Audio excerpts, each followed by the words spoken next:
How's it going, guys? Welcome to Battlefield 4 at E3 2013, and I am so excited for this one. My name is Alex Mendez, more commonly known as Golden Boy FTW. This fine gentleman right here, Corey Dunn, as you guys saw earlier.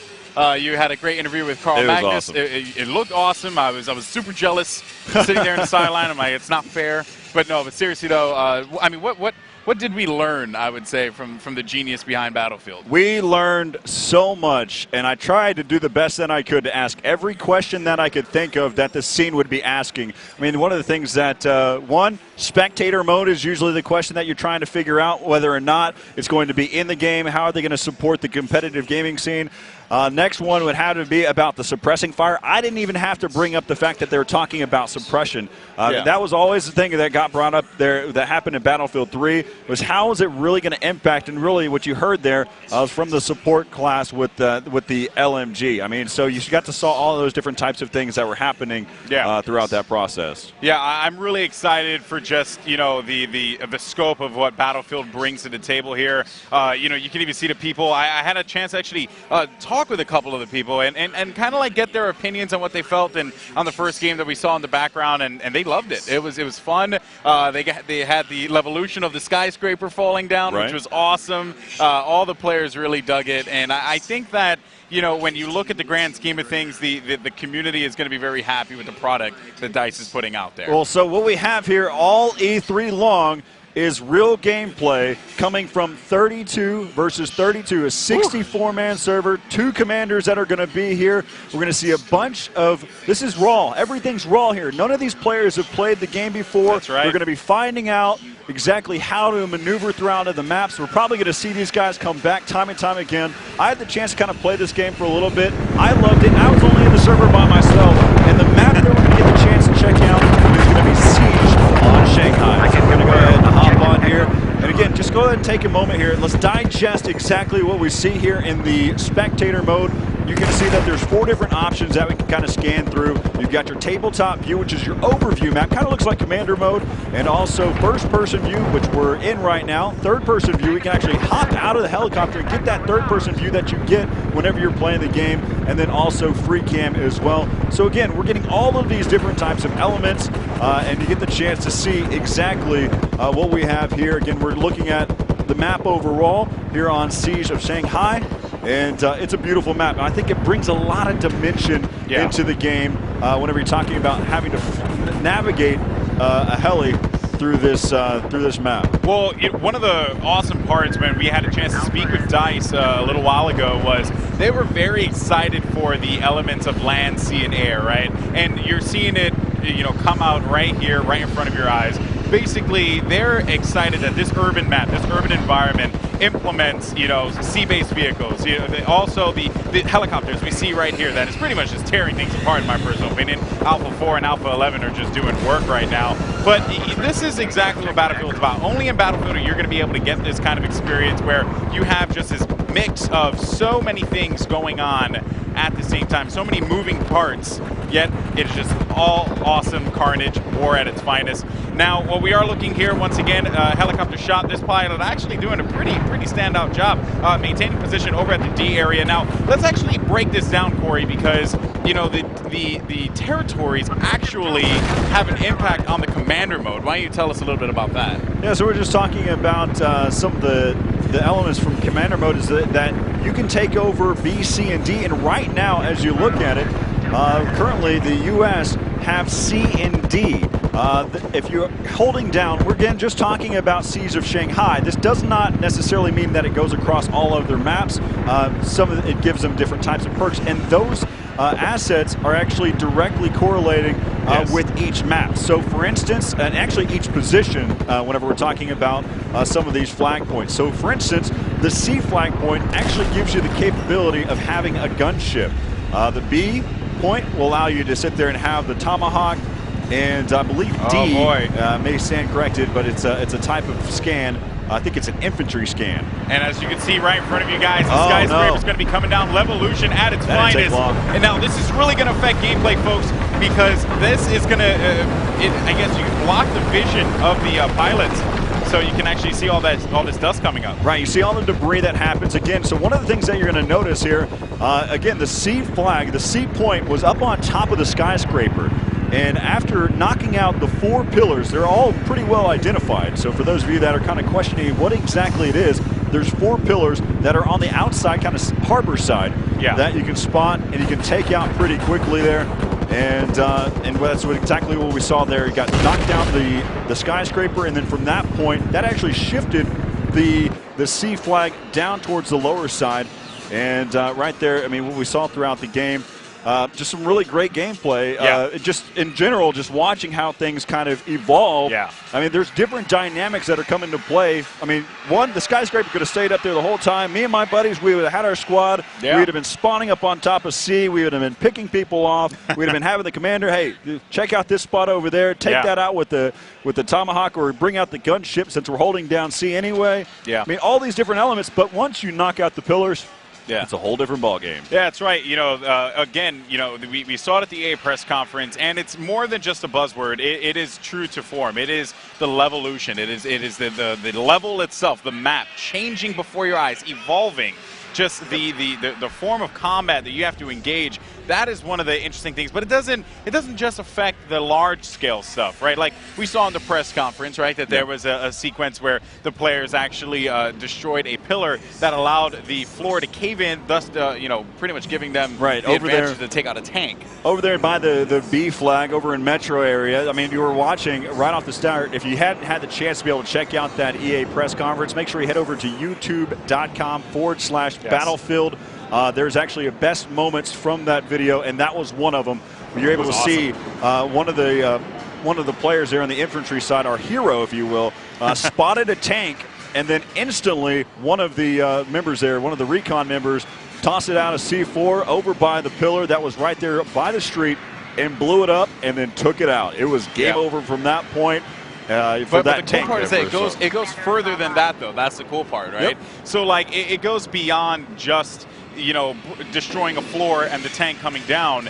It's, you know, you see the, I think you had mentioned it before, you see the fire extinguisher, shoot a fire extinguisher, smoke screen comes out, right? There was one sequence in the actual showing that they were in the metro station. There was these pillars there, these like, I guess walls, and you were able to actually shoot through the walls, you know, and that was actually really cool as well, like how everything kind of just changes, you make your own cover. Those are the really cool things that you get only in Battlefield. But one thing that I am excited about seeing with a lot of these players, we saw it in the last game, we saw a lot of air combat, but I want to see some tank action.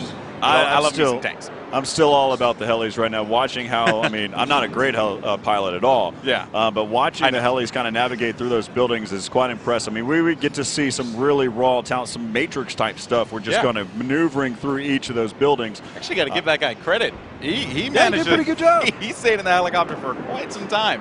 So kudos to you, Alpha 4. Alpha 4? That was his name. It was like Alpha 4 and Alpha 11. They were like, they were the duo. That gunner was pretty good, too. Yeah, oh, no, without a doubt. Laying down some gunfire. Yeah. I mean, you know, so we haven't seen, we're going to see, as time moves on, you know, some ground combat, infantry-based combat, of course. We're also going to see some sea-based combat, some naval combat. I'm really excited for that.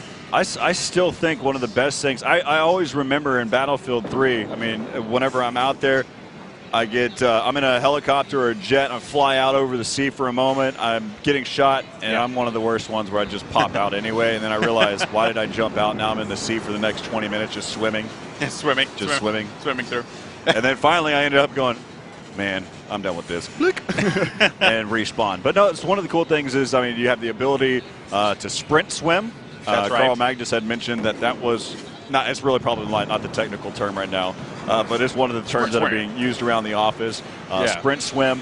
Also, you can dive down and swim underneath the water. So if you want to go really recon, kind of special ops, you can kind of get under the water, swim for a little bit. I don't think the determination of how long you can hold your breath for has been figured out. I mean, there's different types that need to be talked about. Of course, this is a pre-alpha version of Battlefield 4. Just about to say that. This is pre-alpha gameplay that you're seeing here. So, you know, and for it being pre-alpha, I am legitimately blown away by what the DICE team has been able to do. This isn't you know, like me working here at the booth and promote. No, this is legitimate. Like, as a gamer, I play a lot of shooters, and I see a lot of games that are oftentimes not as far along in development. When I saw Battlefield 4, I was like, this is beta footage, and no, it's pre-alpha footage. This is pre-alpha. This is early stages. I mean, we're going to see some great stuff over time, and watching this game evolve. Seeing some really great maps. I mean, we saw some of the campaign footage. Yes. We'll see a lot of that throughout the breaks as well. And we'll have the chance to be able to talk to some really great, informational, knowledgeable people about community members as well. Community members, I even saw Dasgro's name on the list. Levelcap is supposed to come through as well. So a couple of awesome community members are going to be coming up, guys who legitimately love everything about Battlefield. They're going to be out here talking about the game, as well as developers as well from DICE and, you know, EA folk, all that good stuff. That is why this is the place to be if you are, you know, just want to tune into some E3 action, right? There's a bunch of places you can watch, but you can't watch Battlefield anywhere else but right here on Battlefield.com. It's a really, really, really gutsy move that you can take to try to show off a game in this. I mean, it's pre-alpha, early stages, but it's happening right now. I mean, that's 32 versus 32. That's some impressive stuff. And I'm looking forward to seeing some even more great action throughout. I mean, one of the cool things is, I know that we're doing just exhibition matches from those that are coming around from the event and just coming by, some just players that are just off the street. But really, it's great. That means we're going to see a bunch of different elements. Of course, probably all day today, we're probably going to see the skyscraper fall. Yeah, everyone time and time again, because that was my first thing that I wanted to do. I wanted to see how it was done. But honestly, now that I've seen it, well, now I want to go up the elevator. You know, so one of the funny things is so Alex and I, we're over at the EA press conference watching some really great stuff with Frostbite 3 engine and what that has to offer. But we had mentioned, I was like, man, it'd be so cool if there was elevator music. Guess what? There is. So everything that we thought, there's elevator music. So whenever you're going up the elevator, I mean, so we were at the event, so it's hard to hear certain things. Right. But going up the elevator, there is elevator music. That's awesome. So that's money. That's awesome. Yeah, I mean, it's just those little things that I really appreciate. So without a doubt, though, we're going to see some great action all week long. We're waiting for players to start to come through and play the game. We just had a couple of sessions beforehand. Like I said before, had a chance to speak with a lot of the players that had participated. They really liked it. They enjoyed the fluidity of the controls. Also, a fun fact for anyone out there that is a fan of console gaming like myself, Corey's more of a PC guy. I'm more of a console guy. So that's why we're making a good combination. But they actually have the Xbox One controllers laid out in every single station. So you can actually pick up the Xbox One controller, get a good feel with it. I had a chance to play with the Xbox One controller. I really like it a lot. It feels natural, feels fantastic. Yep. And I think there's a lot of console fans out there that are going to be very happy about that. And another thing to point out as well is that, you know, the Battlefield 4 experience, that 64-player experience, that is also going to be on next-gen consoles. Yep. So a lot of people, you know, I saw some people ask me that on Twitter, and I also saw people talk about it on Reddit. It is going to be on the Xbox One and PlayStation 4. Yep, 64-man servers running at 60 frames per second. It's going to be. That's a lot of frames. It's going to be great. It's getting the chance to be able to check that out. I think a lot of people, though, the PC elitists out there, one of the great things that they do too. I mean, you have to realize, though. I mean, they use a controller of some sort too. Whenever they're flying those helicopters. I mean, you're going from the mouse and keyboard, and right whenever you hop into the helicopter, you switch over to the Xbox controller, the Xbox One controller. I find it easier to fly. For those of you out there in the Battlefield community that can fly a helicopter with mouse and keyboard, kudos to you, because I flip helicopters. Baked. Yeah, you flipped helicopters? Yeah, I flip helicopters. That's not good. That's I think it's like initial off the start. It's like... The great thing is the people don't have to wait that long for a new helicopter respawn, because I just hop in and I'm it's game over from that point. Yeah, yeah. And also, just so you guys know, we are showing Siege today. The Siege in Shanghai. Siege of Shanghai. That is the map that we are showing today. I know that some people were asking, are there going to be other maps? Not right now. This is pre-alpha. It's a pre-alpha. So we're showing this Sink first your map. teeth in. And also, this map is freaking awesome. Okay, I'm not even kidding. Like, it's the map design, in case you guys hadn't seen it, I think we saw some glimpses of it. It is a symmetrical map, right? B is obviously right in the middle. There are 2 bridges that lead into B. But you got C.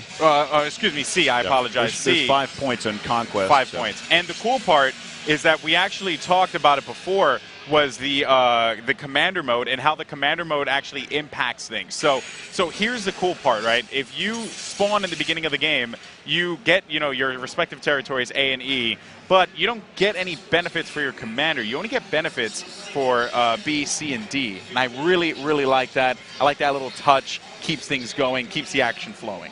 Yeah, so we're just taking a moment right now. Again, there's 64 stations right behind me, and there's 2 command points that you have the chance to be able to, well, and the commander stations are insane. They are. You got to be able to go out there and check out on the web, probably facebook.com/battlefield, and be able to check out these commander stations. They're insane. I want it in my home. Oh, and the fact is, I mean, we're on 64 players. I mean, this is nuts, having a 32 versus 32. Right. But let's go ahead and take a quick break. Coming up, we're going to have some more multiplayer gameplay of Battlefield 4. We're in the pre-alpha stages, but we'll be back after the break.